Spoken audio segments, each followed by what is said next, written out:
सत्य को खोजने वाले आप सभी साधकों को हमारा नमस्कार।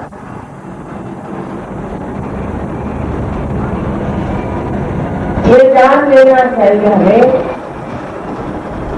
कि सत्य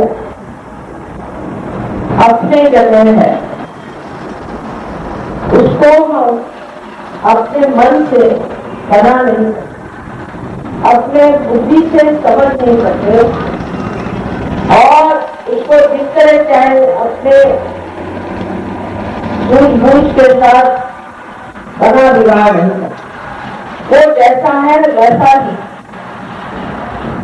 मनुष्य अपने अहंकार में ये सोचता है कि वो परमात्मा का नाम लेकर के और जैसा चाहे उसे बनाए और बिगाड़े और सत्य को भी जैसा चाहे उसका रूप बनाए। लेकिन ये बनाने से कुछ फर्क पड़ने वाला नहीं, क्योंकि मनुष्य के अंदर अभी वो स्थिति नहीं आई है कि जिससे इस चारों तरफ फैली हुई चैतन्य को, चैतन्य की शक्ति को और रूप को जाना। उन्होंने ये नहीं जाना कि चारों तरफ की शक्तियां फैली हुई और इस शक्ति को महसूस करना, ये सबसे बड़ा शक्ति है। ये शक्ति संसार का सारा काम, सारा जीव कार्य, संसार को हर तरह से व्यवस्थित रूप से रखने में कार्यान्वित रहती है। इतना ही नहीं, इसका संतुलन, इसकी परवरिश सारी ये शक्ति करती है।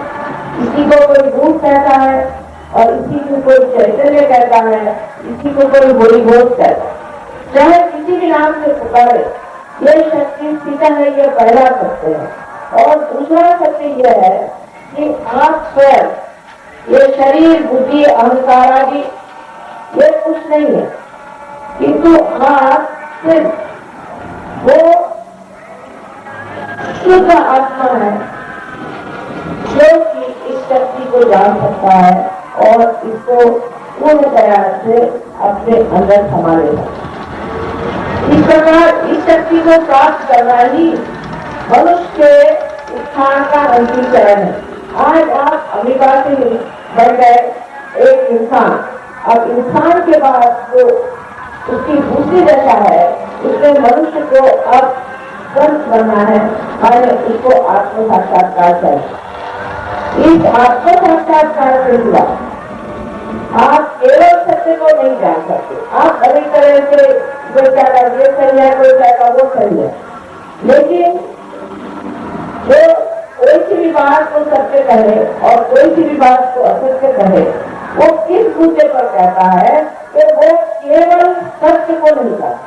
लेकिन जब आप केवल सत्य को जानते हैं तब आपको आश्चर्य होता है कि सारे धर्मों में एक ही तत्व है। लेकिन जब तक वो तत्व हमारे अंदर जागरूक नहीं हो जाता है, हम इस चीज को समझ ही नहीं सकते और इसलिए आज के सारे वाद विवाद और प्रश्न खड़े हुए। इसलिए सबसे पहले हमें आत्मा स्वरूप हो जाना चाहिए, क्योंकि यह आत्मा उसी परमात्मा का हमारे अंदर प्रतिबिंब है।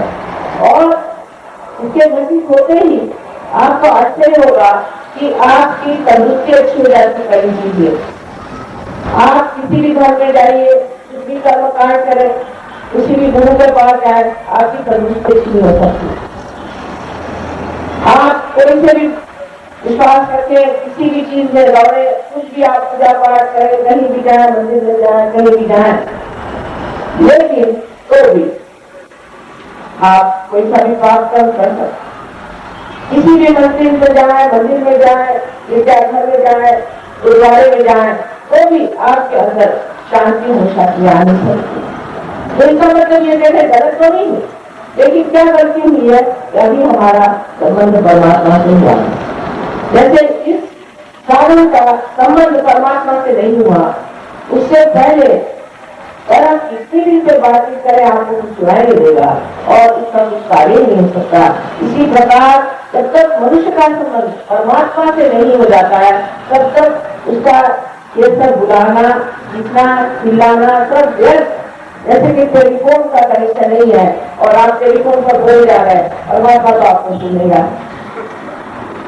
फिर बहुत से लोग हमसे कहते हैं कि हमने तो इससे परमात्मा की भक्ति करी, हमने परमात्मा को आवाहन किया, हमने इतना सब कुछ परमात्मा के नाम पे किया। हाँ, लेकिन हमारे घर में तो सब परेशानियां ही हैं, हमारे समाज में तो सारी परेशानियां हैं। तो परमात्मा है कि नहीं? परमात्मा है, बिल्कुल है, लेकिन इस सत्य को जाने के लिए पहले आपको आत्म साक्षात्कार होना, जिसे कि कहा जाता है वली हो। आप जब तक वली नहीं होते, आप परमात्मा को भी नहीं समझ सकते और इस परम चैतन्य के कार्य को भी नहीं सकते। तो अभी एक सीढ़ी मनुष्य को ऊपर जाना है, बस इस सीढ़ी को लांघते ही आप समझ जाएंगे कि ये सारे सृष्टि में जितने भी मनुष्य है, ये एक ही विराट के अक्बर के अंग प्रत्यंग है, उसके अंग प्रत्यंग है।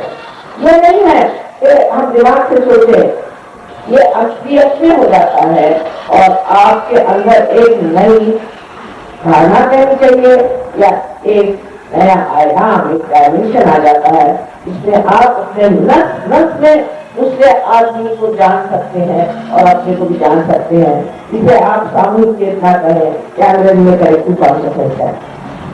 जब तक यह आपकी स्थिति नहीं आ जाती, आप अपने को भी नहीं जानते और आप दूसरे को भी नहीं जानते। कैसे वक्त आप हमेशा मेरा मेरा कहते, पर ये मैं कौन हूँ, इसे जब तक आपने जाना नहीं, जब तक आपने अपने अंदर की आत्मा से अपना चित्त आलोकित किया नहीं, जब तक उसका प्रकाश आया नहीं, आप जो भी कार्य करते हैं वो अंधेरे में करते हैं। इसीलिए कबीर ने कहा, कैसे समझाऊं ये जगह अंधा। समझने की बात है कि संत, साधु और वली, जैसे यहाँ हो गए बहुत से बड़ी अल्लाह के निजामुद्दीन साहब है, उद्दीन साहब है, उसी तरह से हमारे यहाँ सभी नानक और पहले बांग्ला सबसे लगाने कितने अपने यहाँ बड़े बड़े संत महानुभाव हो गए। उन लोगों ने ये खराबियां क्यों नहीं, उनको कुछ बताने की जरूरत ही नहीं थी। वो स्वयं ही अच्छे ही रास्ते पर चलते थे और दूसरों से भी कहते थे तुम अच्छे रास्ते पर चले, लेकिन दूसरे इसे नहीं चल पाते थे कि उनके अंदर आत्मा की शक्ति है।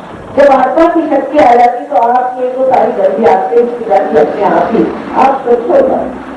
मुझे आपके अंदर बची हुई जो बात नहीं है, इसे आसक्ति कहते हैं, ये जब जागरूक हो जाती है तो इस कुंडली के कारण आप एकदम स्वच्छ हो जाते और आपकी शारीरिक, मानसिक और बौद्धिक की सफाई हो। सबसे बड़ी बात यह है कि आप केवल सत्य को जानते, सब लोग एक ही बात करें और इसीलिए झगड़ा किस बात का बिगड़ जाएगा, किसी भी बात का झगड़ा नहीं रहता। अब हमारे सर्वज्ञान पाते होगा 40 देशों में ये चल रहा है और उसमें से 10 देश में भी सर्वजुग चला है और इस तरह प्रेम और इसका आनंद लोगों में आ गया है कि सब लोगों ने ये समझ लिया है कि संसार में सब हम लोग वाकई में एक ही बड़े विराट के अंग हैं।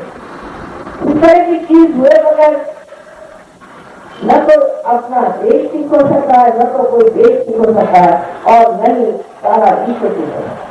विश्व में लोग शांति की बात करते हैं, जिसके हृदय में शांति भी नहीं है, वो किस तरह से शांति की बात करते हैं? वो बात न करार करते हैं और न उनके पास शांति है, तो उनको भी शांति की बात करने में भी एक तरह की ऊपरी ही चीज है, जिससे कि लोगों को कभी भी शांति तो मिल ही नहीं सकती। उनके झगड़े खड़े हो जाएंगे, अलग अलग उसकी संस्थाएं बनेंगी, ऑर्गेनाइजेशन बनेंगी, ये शांति का ऑर्गेनाइजेशन, ये शांति का ऑर्गेनाइजेशन है और तो आपस में लगा। सब लोग कहते हैं कि हम धार्मिक हैं, फिर आप लड़ क्यों रहे? धर्म के नाम से हम लड़ क्यों रहे? क्योंकि हमने अभी तक अपने अंदर धर्म जागरूक नहीं किया। जिस दिन हमारे अंदर धर्म जागरूक होगा तो सबका एक ही धर्म है और वो धर्म है इस परम शक्ति को अपने अंदर प्राप्त कर लेना और उससे अपने को अलंकृत कर लेना, उस शक्ति को सजा लेना। और ये सजावट उसको बड़ा सुंदर बनाने की है, उसका चरित्र सुंदर हो जाता है। उसमें जो जिसे कहते हैं कि वो एक साक्षी स्वरूप पर लाया जाता है, माने वो एक ना मान के जानता है, वो किसी चीज की मिलावट या किसी और धर्म की दृष्टि दे ही नहीं सकता, उसकी दृष्टि ही निर्मल हो जाती है, इतनी शुद्ध हो जाती है कि ऐसी दृष्टि जिस मनुष्य पे भी पड़ जाए, जिस घर में पड़ जाए, जिस जगह वो पहुंच जाए, वो जगह ही पवित्र हो जाती है और वहां सब शुद्ध हो जाता है। बहुत से लोग मुझे परदेश के कहते हैं कि वहाँ आपके देश में इतने लोग धार्मिकता दिखाते हैं, इतना धर्म वहां है, हर धर्म के लोग इतने वहां बंशाली अपने को फैलाते हैं कि वहां की गरीबी क्यों? गरीबी इसलिए है कि अभी उनका किसी का भी संबंध परमात्मा से हुआ नहीं। सब सोचते हैं कि हमारा संबंध है, लेकिन किसी का भी संबंध नहीं हुआ। जब परमात्मा का संबंध हो जाता है उसके अंदर शक्तियां आ जाती है। सबसे पहले तो ये शक्ति आती है कि आप भी दूसरों को जागरण दे सकते, आप दूसरों को भी आत्म साक्षात्कार बना सकते, 1 से 1000 बन सकते।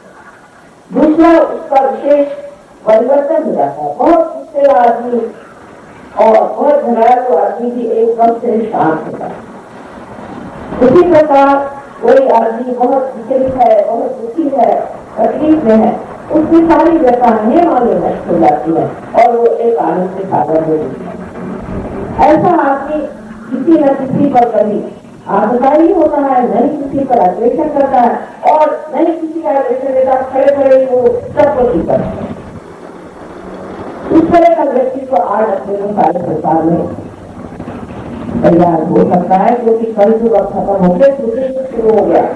इस दूसरे युग में ये जो परम चैतन्य है ये कार्यान्वित है और यह अपने कार्य को कर रहा है और उसी कार्य के कारण हजारों लोग सब पार हो जाए, हजारों जितने भी लोग आएंगे सब पार हो जाए, जो आएंगे और चाहेंगे उनकी जागृति हो जाए, सब पार हो जाए। ऐसे आपके हर देश में भाई बन है, हर देश में संसाधु हो गए। नहीं तो पहले इस वक्त में एक हाथ गोली से सबको सताया गया, किसको नहीं सताया?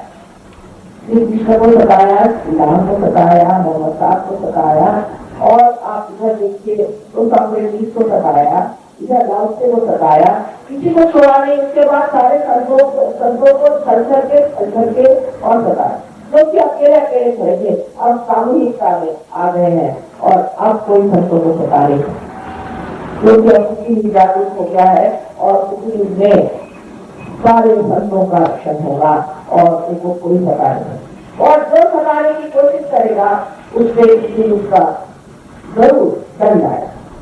कोई कुछ करे या न करे, आप क्षमा ही करते जाइए, किंतु अब कोई किसी संतों को और भगवान की ऐसे रहने वाले आदमी को सता नहीं सकता, क्योंकि अब कुछ जागरूक होता है। ये मैं आपको बताने आई हूँ आज विषय में और आशा है आप इस बात को समझेंगे। आपके सामने जिंदगी का पूरा विवेचन हो चुका है। सर आपको अपना हित चाहिए, आप अपना भला चाहते हैं, वास्तविक में आप अपनी संतुष्टि करना चाहते हैं, अपनी सारी हालात की करना चाहते हैं और अपनी हैसियत को ठीक करना चाहते हैं, तो क्यों ना अपने को पा लीजिए जो आप हैं। क्यों इस अंधेरे में आप बेकार की जगह खरीदते हैं? कृपया इस चीज को अपने अंदर ही पा लीजिए। आपके हरेक के अंदर नहीं शक्ति है, यह आपकी हरेक की मां है जो आपको पुनर्जन्म देने के लिए डाला है और जो चाहती है कि आप उसे प्राप्त हो। सारे धर्मों का यही एक सार है, इस परम को पाओ और उसका कोई भी मतलब नहीं लगता। अगर आपने परम नहीं पाया तो सब जीवन व्यर्थ है। तो ऐसे जीवन को व्यर्थ कर छोड़ने से, इसकी सारा नष्ट करने से अच्छा है इसका पूरा पूरा फायदा उठा लिया जाए और हम लोग उस चीज को प्राप्त करें जिसकी सारे संसार को गए। कल इतिहास में आप ही लोगों का नाम जाएगा जिन्होंने एक बड़ा कार्य किया। बाकी कार्य जो भी होते रहे तो व्यर्थ है और क्षण है, बाकी लगी है वो खत्म हो जाएंगे, लेकिन ये कार्य हमेशा के लिए रहेगा और जिससे कि आप जैसे आपके बाल बच्चे भी और आपका समाज, आपका दिल्ली शहर और इसके अलावा ये सारा हिंदुस्तान, इतना ही नहीं सारा विश्व आपके चरणों में लौटेगा और आपको धन्यवाद देगा कि आपने इतना बड़ा कार्य हमारे लिए किया। इसलिए मैं आपसे सबसे विनती करना चाहती हूँ कि आप लोग इसको समझदारी से सूझबूझ के साथ है, ये आपके हित के लिए है। फिर आप इसके लिए पैसा ऐसा नहीं दे सकते। पहली बात यह है कि ये जीवन से क्रिया है। अगर आपको कोई बीज बोना है जमीन के अंदर तो आप जमीन को इस माता को कुछ पैसा देते हैं, वो तो अपनी शक्ति से ही उसको उगा देती है। इसी प्रकार ये कार्य होता है। एक पैसा भी अगर कोई आपसे परमात्मा के नाम पे देता है तो समझ लीजिए कि वो आपके गुरु नहीं है, वो आपके नौकर है जो आपसे रुपया पैसा देते, आपके सहारे करते। इसलिए आप जान लीजिए कि धर्म के नाम पर पैसा कमाना महापाप है और उनको पैसा देना भी एक भिक्षा कर। इसलिए किसी भी मनुष्य को एक बात का अगर पूरा ज्ञान हो जाए कि वो क्या है, तो वो ये सब समझ लेगा कि मनुष्य में दुष्ट भी है और अच्छे भी हैं और झूठे भी हैं और सच्चे भी हैं। सिर्फ झूठ की पहचान जब तक आप इस सच्चे दरबार में नहीं आएंगे तब तक आपको हो नहीं सकते। तो मेरा अनंत आशीर्वाद है आप लोगों को कि आज आप सब लोग इससे प्राप्त करें। आशा है आज ये काम बहुत अच्छी तरह से कर हो। मेरा अनंत आशीर्वाद है।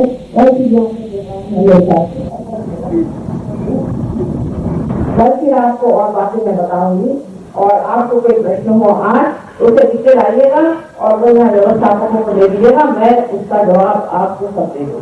लेकिन सबसे बड़ी बात यह है कि ये बिजली के निकट आपके तर्क निकट से नहीं होने वाला, प्रश्न करने से उत्तर से नहीं होने वाला, क्योंकि उत्तर में सबका दे सकती हूँ, लेकिन उससे नहीं होने वाला। ये होने की बात है जो होना चाहिए, जब तक ये होता नहीं तब तक आपका कहना या मेरा कहना सब कुछ व्यर्थ है, ये घटित होना चाहिए। इसलिए आप लोग अब मन में यही इच्छा करें कि किसी तरह से आपकी पुनर्मी जागृत हो जाए। हाँ, हमारी एक ही शुद्ध इच्छा है कि हमारा योग जाए और योग का मतलब है कि परमात्मा से एकाकारिता होना, इस शक्ति से एकाकारिता। इसके आप एक शुद्ध इच्छा करके तो पुनर्मी यही शुद्ध इच्छा की शक्ति। और इसे आप जान लें कि आप किसी भी धर्म में हो, किसी भी जात में हो, किसी भी देश में हो, आप सबके अंदर एक त्रिकोणाकार अस्थि में रहती है। और इसकी हमने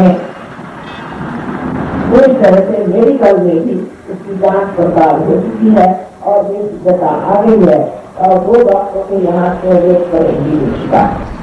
तो आपके समझ में ये बात नहीं आएगी कि वहाँ साइंस ऐसे क्या समझ, आपके साइंस भी दोनों चीजों से निकली है जो सामने है। जब ये चीज सामने हो जाएगा तो परमात्मा को भी आप जान सकेंगे और उसका भी साइंस समझ सकेंगे और आप यही समय आ गया है कि आप उसका साइंस समझें। आप सबको अनंत आशीर्वाद है। अब हम इसका प्रयोग करेंगे, एक 10 मिनट और लगेंगे, लेकिन इसमें 2 शर्तें हैं। पहली तो बात आपको सोचना चाहिए कि दिमाग से बात निकाल दें कि आपने क्या गलतियां की, आपका क्या जीवन में कोई सा प्रश्न रहा हो, या कोई आपने जिसको कहते हैं पाप किया हो, या आप सोचते हैं कि आपने कोई गुस्सा करी हो, तो उसका अभ्यास आप भूल जाए। इस वक्त आप वर्तमान में इस वक्त आप बैठे जैसे बैठे इसको आप प्राप्त करें। और दूसरी बात और क्या पूछ जाए कि आपको इसकी तरह सताया है और आप सबको एक साथ क्षमा करें, आप मन से एक साथ क्षमा करें और ये कहें कि मैंने सबको एक साथ क्षमा करें। ये 2 शर्तें हैं सिर्फ, और ये न कहना ये कठिन बात है। वास्तविक आप किसी को क्षमा करें या न करें, आप कुछ नहीं करते, लेकिन अगर आप क्षमा नहीं करते हैं तो उसमें आपको उन हाथों में खेलना पड़ता है जिनको आप क्षमा नहीं करते और जो आपको सता रहे हैं। इसलिए बेहतर है कि हम सबको एक साथ हृदय से क्षमा करें, उसको ये न जोड़े कि हमें किसे क्षमा करना है किसे नहीं करना। ये 2 हमारी शर्तें हैं कि हमने ये दोष किए और ये किए हैं, ये न सोचना है, इसका दोषी अपने ऊपर नहीं देना है। और दूसरी बात ये है कि हमें सबको क्षमा करना। ये 2 बातें हैं। इसका मतलब ये है कि हमें अपने प्रति एक तरह का आदर होना चाहिए, क्योंकि हम परमात्मा के साम्राज्य में जा रहे हैं। तो एक आदर जिसका हमें अपने तरफ बैठना चाहिए और आपको विश्वास के साथ बैठना चाहिए, जिससे ये कार्य अधिक आसानी से संपन्न हो जाए।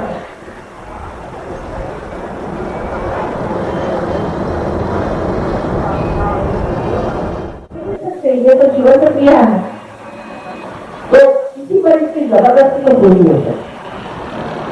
जो इसे मांगेगा वही इसे पाएगा, जबरदस्ती मैं किसी पर नहीं कर सकती हूँ। आपकी स्वतंत्रता का पूरा मान है, इसलिए आप ऐसा करें कि जिसे यहाँ बैठना है बैठे और नहीं बैठना है तो चले जाए, क्योंकि किसी की जबरदस्ती हो नहीं सकती और एक 10 मिनट का काम है, इसमें कोई भी आपको तकलीफ नहीं होगी।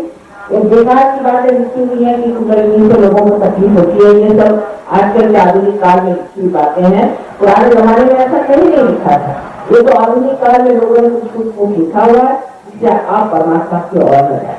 तो कृपया आप लोग इस चीज को समझे, इसमें कोई आपको तकलीफ नहीं होगी। हाँ, हो सकता है थोड़ा हाथ में गरम गरम महसूस हो, पर थोड़ी देर में आप देखेंगे कि आपके हाथ में ठंडी ठंडी हवा मिल जाएगी और आपके चलने से आप खुद ही देखेंगे कि ठंडी ठंडी हवा लग जाएगी।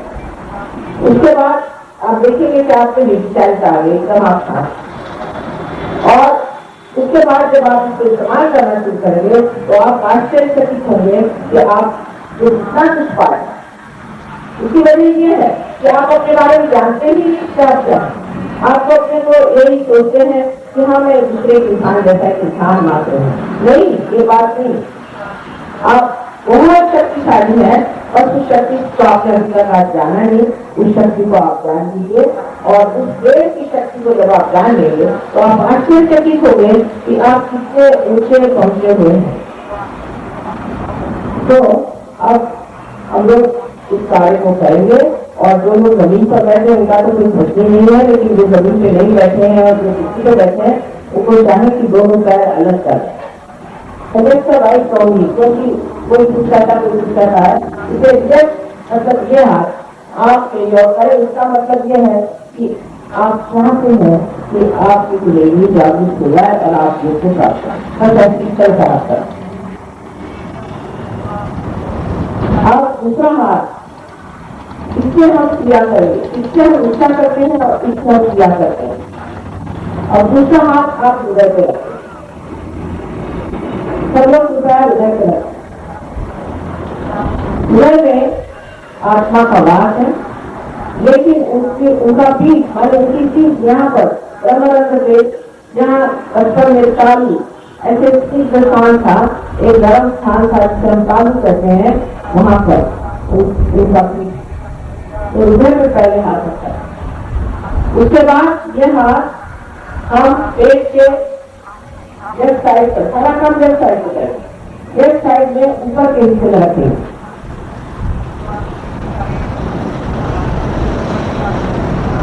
ये चक्र, ये सेंटर गुरु तत्व सारे सदगुरुओं ने ये हमारे लिए चक्र बनाया हुआ कि जिससे हम भी अपने गुरु भाव को प्राप्त करें, गुरु तत्व को प्राप्त करें। फिर यही हाथ आप पेट के हिस्से करें, लेफ्ट साइड। ये चक्र जो है ये शुद्ध विद्या का चक्र है। शुद्ध विद्या मानेंगे कि जिसके कारण आपके अंदर आपके नसों में ये नया आयाम जिसे सामूहिक चेतना कहते हैं जागृत हो जाता है, जिसके द्वारा आप अपने अंदर अपने आप शरीर के अंदर, मन के अंदर, बुद्धि के अंदर क्या गड़बड़ है वो जान लेते हैं। और इसी प्रकार दूसरे भी इंसान के अंदर कौन सी तकलीफें हैं उसे आपका यह आपकी 5 उंगलियों 6 और 7 चक्रों को बताती है। ये शुद्ध विद्या है। उसके बाद आप अपना हाथ उठा करके फिर से पेट के ऊपरी हिस्से में रखते हैं, लेफ्ट हैंड का। अब आप अपना राइट हैंड फिर से हृदय पे रखते हैं और उसके बाद अपना राइट हैंड कंधा और गर्दन दोनों के बीच में रखे और अपनी गर्दन राइट साइड में बोले चक्र तब खराब होता है जब हम अपने को दोषी समझते हैं, हमने ये गलती की, हमने वो गलती। जब हम इस तरह की बात सोचते हैं कि हमने ये गलती की और वो गलती की, तो उससे हमारे अंदर ये जो चक्र है उसकी खराबी आ जाती है और इसके खराबी के कारण हमें ऐसी ऐसी बीमारियां हो जाती हैं जिसे स्पॉन्डिलाइटिस कहते हैं या जिसे एंजाइना कहते हैं। ये बड़ा खतरनाक है। इसलिए किसी को ये नहीं सोचना चाहिए कि मैं दोषी हूँ और मैंने ये गलती। और सामने से गए पीछे से ऐसे आते ऐसे और ऐसा भी करना।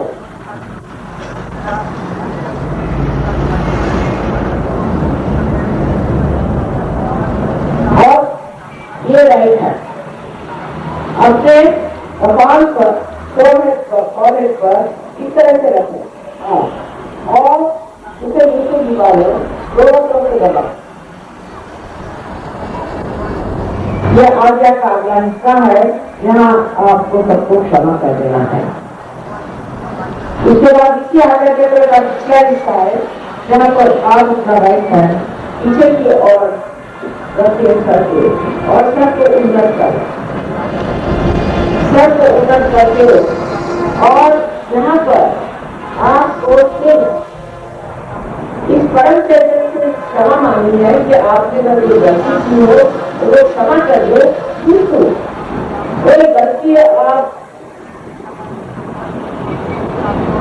उसको जानने की, बताने की, गिनने की जरूरत है, सिर्फ अपने समाधान के लिए आप ये कहना है, गलतियों के बारे में सोचने की जरूरत है।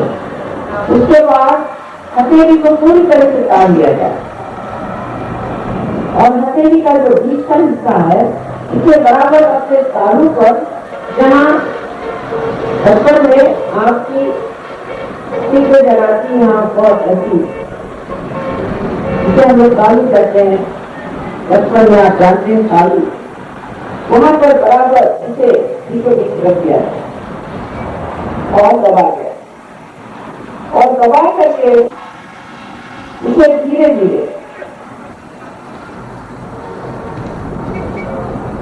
गर्दन नीचे झुकाओ और उंगलियों को पीछे की ओर मोड़ो और धीरे धीरे इसे बहुत धीरे धीरे इसे आप 7 मरतबा घुमाएं। जो भी घड़ी से काटे दे हाथ से नहीं, एक चाल मैंने चमड़ी को घुमा धीरे धीरे, उंगलियां बाहर की ओर ज्यादा धीरे बजाय दबाव नहीं आएगा, खूब दबाव सर, ये बहुत जरूरी है। सर को नीचे झुका के करें, बस इतना ही करने का है। अब आप लोग आंखें बंद कर लें, चश्मे भी निकाल लें, जब मैं कहूंगी तभी आप अपनी आंख खोलिएगा, चश्मे भी निकाल। अब आप लेफ्ट हैंड नहीं होते और राइट हैंड इधर पे रख लो, इधर पे राइट हैंड रख के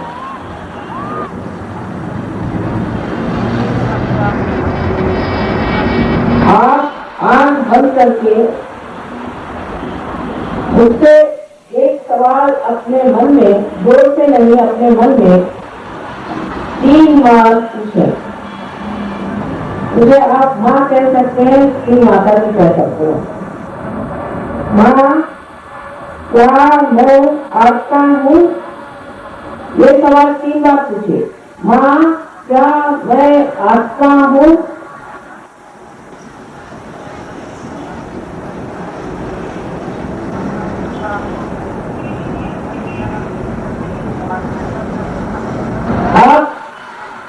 आप ये जान लीजिए कि जब आप आत्मा है तो आपके आत्मा के प्रकाश में आप अपने भी हो जाते हैं। इसलिए अब अपना राइट हैंड पेट के ऊपरी हिस्से में लेफ्ट हैंड साइड में रख के दबाएं और एक सवाल 3 बार अपने मन में पूछें।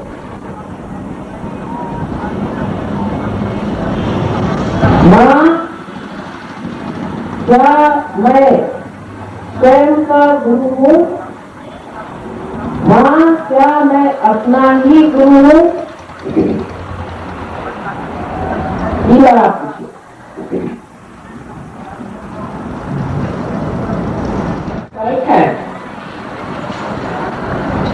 पेट के नीचे हिस्से में लेफ्ट हैंड साइड में रखें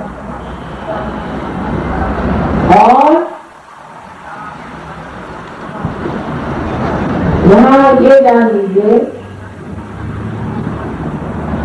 कि मैं आप पर जबरदस्ती नहीं कर सकती हूँ और जबरदस्ती आपको शुभ विद्या नहीं दी जा सकती।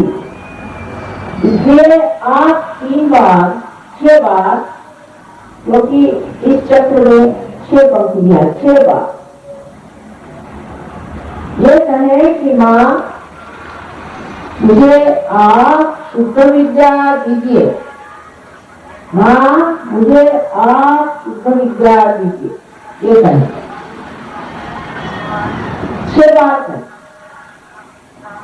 6 बार इसलिए क्योंकि इस चक्र में 6 पंक्तियां हैं।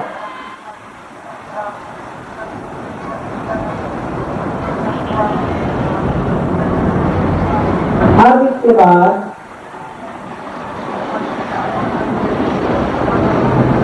कुंडली की हलचल शुरू हो जाए और कुंडली ऊपर की ओर चल रही है, तो अपने चक्रों को हमें लाविक करना है, नरिश करना है। अपने आत्मविश्वास के साथ। इसलिए आप अपना राइट हैंड एक के ऊपरी हिस्से में रखें, लेफ्ट हैंड साइड पर दबा के, और यहाँ पूर्ण आत्मविश्वास के साथ कहें, श्री माता जी मैं ही स्वयं का गुरु हूँ। 10 मरतबा कहिए, श्री माता जी मैं ही स्वयं का गुरु हूँ। ये बात आप 10 मरतबा कहिए।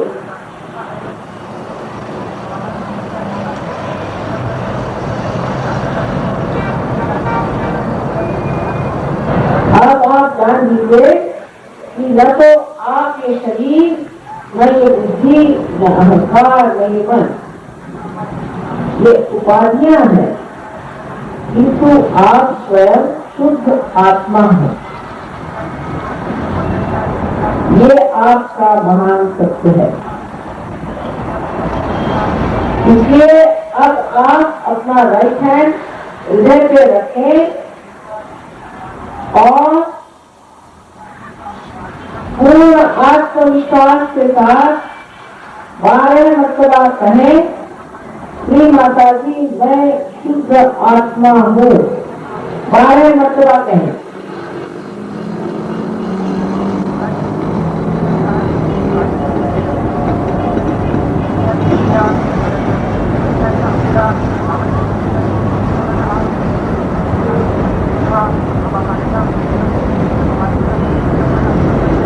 अब आप ये जान लीजिए कि ये जो रूप है, ये जो परम चैतन्य है, ये ज्ञान और प्रेम का साधन है।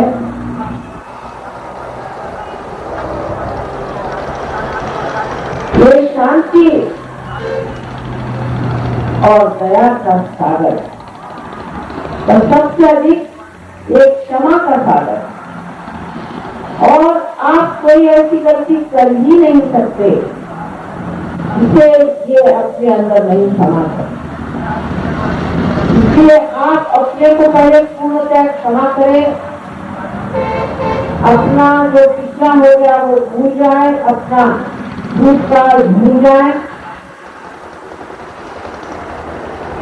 और अपना हाथ राइट हैंड कंधे पर रखें, लेफ्ट हैंड मेजर करें, कंधा और गर्दन के बीच में जो कोण है उससे रखें और धीरे धीरे अपनी गर्दन राइट की तरफ मोड़ दें। यहाँ पर पूर्ण आत्मविश्वास आपको कहना होगा, श्री माता जी मैं बिल्कुल दोषी नहीं हूँ। 16 मरतबा कहना होगा। पूर्ण आत्मविश्वास के साथ आप कहें कि मैं बिल्कुल दोषी नहीं हूँ। जो लोग आपको पढ़ाते हैं कि आप दोषी हैं, आप पापी हैं, ये सब पैसे कमाने के धंधे हैं। आपसे कहीं अधिक ये लोग दोषी और पापी हैं।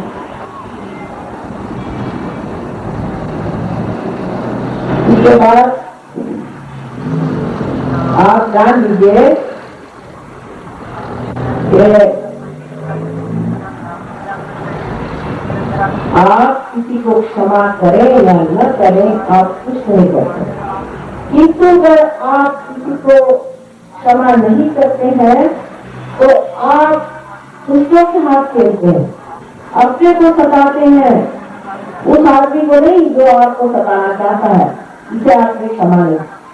इसलिए आप पूर्ण हृदय से कहें कि माँ हमने सबको एक साथ क्षमा कर दी। अपना हाथ अपने कपाल पर रखे और सर छिपा लें उस पर पूरी तरह से और दोनों से दबाए और अब कहें हृदय से, जिससे बाहर की बात है हृदय से कहे, ठीक से कहे कि माँ मैंने सबको एक साथ क्षमा कर दी। माता जी मैंने सबको एक साथ क्षमा कर दी। अब किसे क्षमा करना है, किसे नहीं करना है, कुछ सोचना है।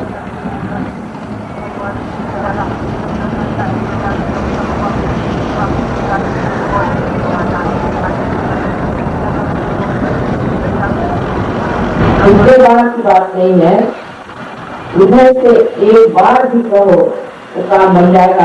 ये चक्र बहुत संकीर्ण है, बहुत छोटी सी जगह में बनी है जमीन को। इसलिए कृपया आप अपनी मदद करें और पूरी तरह से सबको क्षमा करें। सिर्फ कहने की बात। इसके बाद अपना राइट हैंड आप सर के पिछले हिस्से में ले जाएं और अपना सर ऊपर की ओर उन्नत करें, आकाश की ओर।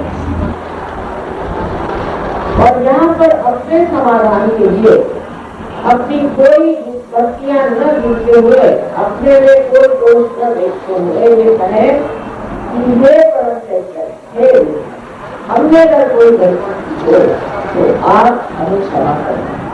ये भी आप हृदय से कहें, अपने हृदय से कहें, जिसके बाद किसी बात नहीं, पूर्ण हृदय से कहें।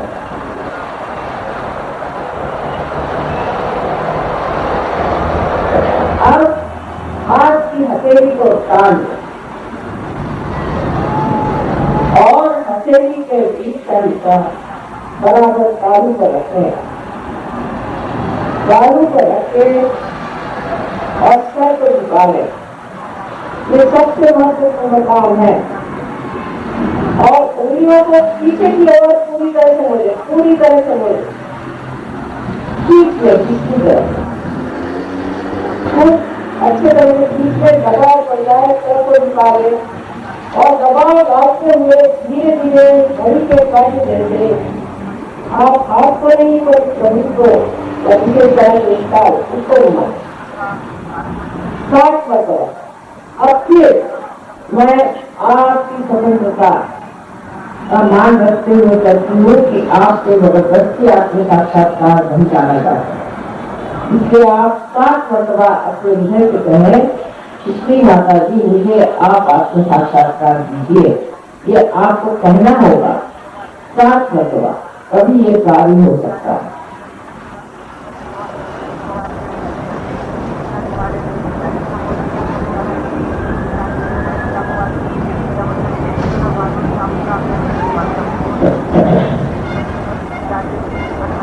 अब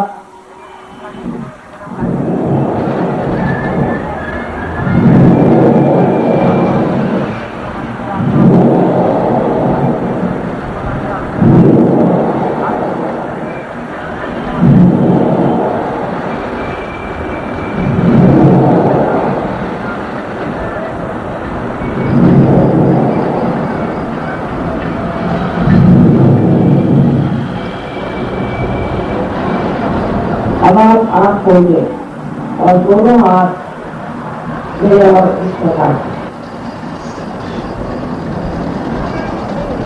अब राइट हैंड मेरी ओर इस तरह से आगे बढ़ाए और सर को झुका के देखें कि आपके सर से कोई छवि आ रही है।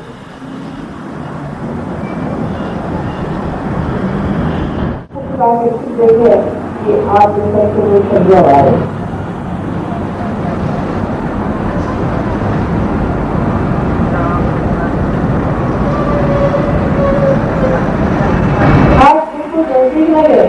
थोड़ा ऊपर इसको बहुत ध्यान कर, कभी कभी गर्म हवा आती है, कोई बात नहीं।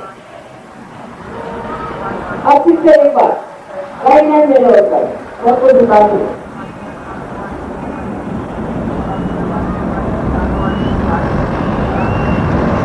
और दोनों हाथ आप आकाश की ओर कर। क्या मां ये परम चैतन्य है? क्या मां ये रूप है? क्या मां ये परमात्मा की प्रेम की शक्ति है? इसमें से कोई सा भी सवाल आपकी मतवा को। अच्छा, अब आप लोग धीरे धीरे हाथ दीजिए और मेरी और इस तरह से आप मेरी और देखिए, विचार न करती। पहले विचार समाधि काफी होती है।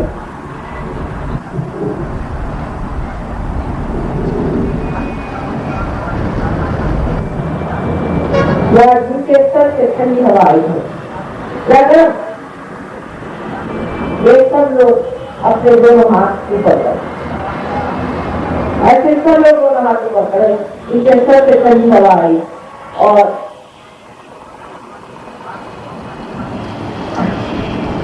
आप तो सभी लोग आ गए। मेरा आप सबको नमस्कार। लेकिन आपने सोच विचार से नहीं पाया है, दस विकल्प से नहीं पाया, इससे आप शांतिपूर्वक मौन रखते हुए आप लोग घर जाए और सोचें कि कल से आप आए तो अच्छी तरह से सब मामला खिलाए। आपके जो मित्र हैं, आपके पहचान के लोग हैं, उन सबको खबर करें, सब लोग कल आ जाए। और कल मेरा यहाँ आखिरी दिन है, आशा है आप लोग इसे सत्कार करके और इसका आनंद और इसका उपभोग है। आप सबको आनंद आशीर्वाद। और जिसे नहीं भी आज हुआ है वो कोई बात नहीं, उसे कल मिल जाएगा। आज तक ऐसा हो ही नहीं कि जो स्वर्ग में आए हैं और उनको अनुभव नहीं है।